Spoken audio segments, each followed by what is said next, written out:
Greetings and welcome to Infodome. In this series, we will be delving into the world of Star Wars and to a galaxy far, far away. In this episode, we will look at 20 interesting and lesser known facts about the making of Episode 7, The Force Awakens. Firstly, let's look behind the scenes at some interesting facts surrounding the production of the film. Number 1. The climactic battle in outer space set a record featuring more optical effects in one scene than had ever been put to film. Number 2. The Force Awakens recycled a number of unused designs from the original trilogy. These included rejected structures designed for Jabba's palace that ended up on the trading post on Jakku, and an early ball-bearing base design for R2-D2 that ended up as the basis for BB-8. Number 3.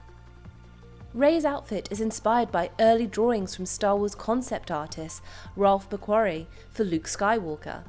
At a point, he and George Lucas were playing with the idea of making the character of Luke a woman. Number 4. Rey's instantly raising bread was created practically without the aid of any visual effects. According to a special effects supervisor, Chris Corbold, his team spent several months working on the effect and accomplished it by using a suction pump to remove the liquid and an air pump to inflate the bread. Number 5. Part of Rey's hairstyle closely resembles the top knot of the Japanese samurai upon whom the Jedi are partially based. Number 6. During filming, Harrison Ford broke his leg when the hydraulic door of the Millennium Falcon slammed down on top of him, temporarily putting him out of action and stalling principal photography. The accident and Ford's injury were widely publicised, but it wasn't until publicity for the film that Abrams revealed that he himself had broken his back trying to lift the fallen door. Number 7. After crash landing on Jakku, Finn attempts to drink some of the putrid water from a trough belonging to a big, ungangly, pig-like creature. This beast is called a hapabore, and it was a practical puppet that required 5 puppeteers to operate. Number 8. The holochess game on board the Millennium Falcon makes another appearance in this film. The pieces were stop motion animated by Phil Tippett, who created the original effect in A New Hope, and the game resumes with the pieces in the exact same positions that R2 and Chewie had left them in all those years ago.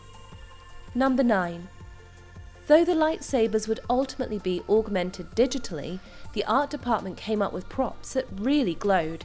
This meant that the reflection from the glowing weapons on the characters' bodies and eyes could be done practically.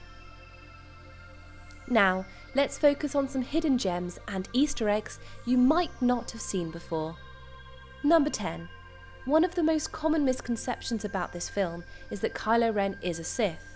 While Kylo Ren is a Dark Jedi and an admirer of Darth Vader, he is not a Sith himself. Director Abrams confirmed that Kylo Ren was not a Sith in interviews leading up to the film's release. Number 11. Rey continues the tradition of disparaging the Millennium Falcon when she calls it garbage. In the original trilogy, Luke called the Millennium Falcon a piece of junk, and Leia referred to it as a bucket of bolts. Number 12. R2-D2 is entirely CGI in the film's final scenes, when the beloved droid wakes up and reveals Luke Skywalker's location. Number 13. In an interview for Entertainment Weekly, Abrams revealed more about Maz Kanata's backstory than is communicated in the movie. He said, "Her history is that she was a pirate for a long time. She lived over 1,000 years. She's had this watering hole for about a century. And it's like another bar you'd find in a corner of the Star Wars universe."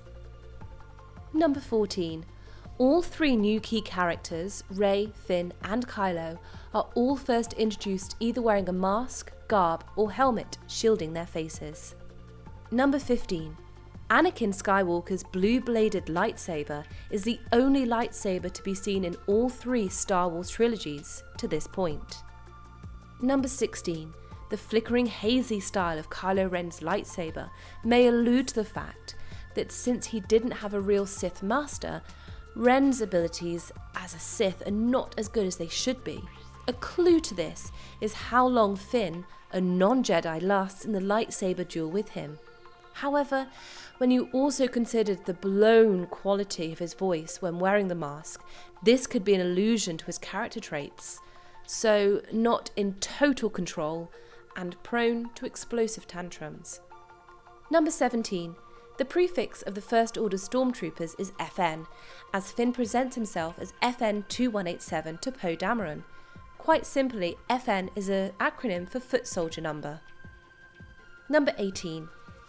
It has been theorised by fans online that Rey could be one of Luke Skywalker's Jedi pupils, and that when Ben Solo betrayed Luke Skywalker and became Kylo Ren and slew the new generation of Jedi, Luke decided to take Rey to Jakku, so Kylo Ren and Snoke could not find her, and Luke erased Rey's memories. Number 19. Stormtroopers are seen using flamethrowers for the first time in this film. This method explains the state Luke finds his home in during A New Hope.